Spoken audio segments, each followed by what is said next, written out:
Hello again, everybody. Welcome back to the Words of Life Daily Bible Reading. Today is day 54. Today's reading is Luke chapter 14. Let's dive right in. The book of Luke, chapter 14. One Sabbath, when he went down to dine at the house of a ruler of the Pharisees, they were watching him carefully. And behold, there was a man before him who had dropsy. And Jesus responded to the lawyers and Pharisees, saying, "Is it lawful to heal on the Sabbath or not?" But they remained silent.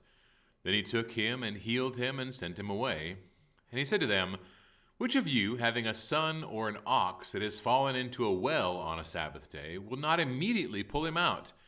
And they could not reply to these things.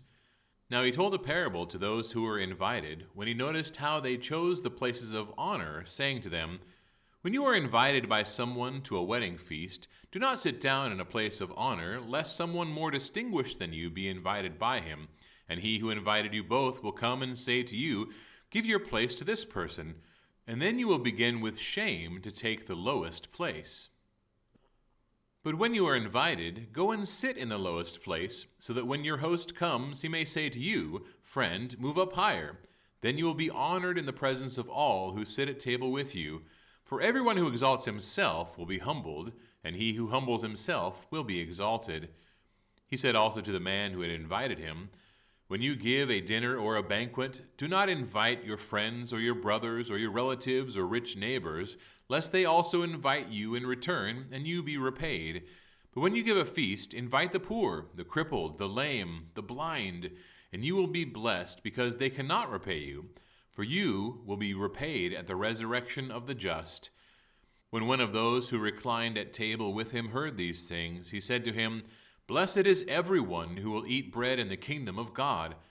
But he said to him, "A man once gave a great banquet and invited many, and at the time for the banquet he sent his servant to say to those who had been invited, 'Come, for everything is now ready.' But they all alike began to make excuses. The first said to him, 'I have bought a field, and I must go out and see it. Please have me excused.' And another said, 'I have bought 5 yoke of oxen, and I will go examine them. Please have me excused.'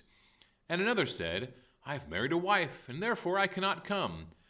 So the servant came and reported these things to his master. Then the master of the house became angry and said to his servant, 'Go out quickly to the streets and lanes of the city, and bring in the poor and crippled and blind and lame.' And the servant said, 'Sir, what you commanded has been done, and still there is room.' And the master said to the servant, 'Go out to the highways and the hedges, and compel people to come in, that my house may be filled. For I tell you, none of those men who were invited shall taste my banquet.' Now great crowds accompanied him, and he turned and said to them, 'If anyone comes to me and does not hate his own father and mother and wife and children and brothers and sisters, yes, and even his own life, he cannot be my disciple. Whoever does not bear his own cross and come after me cannot be my disciple. For which of you, desiring to build a tower, does not first sit down and count the cost, whether he has enough to complete it? Otherwise, when he has laid a foundation and is not able to finish, all those who see it begin to mock him, saying, 'This man began to build and was not able to finish.' Or what king, going out to encounter another king in war, will not sit down first and deliberate whether he is able with 10,000 to meet him who comes against him with 20,000? And if not, while the other is yet a great way off, he sends a delegation and asks for terms for peace. So therefore, any one of you who does not renounce all that he has cannot be my disciple.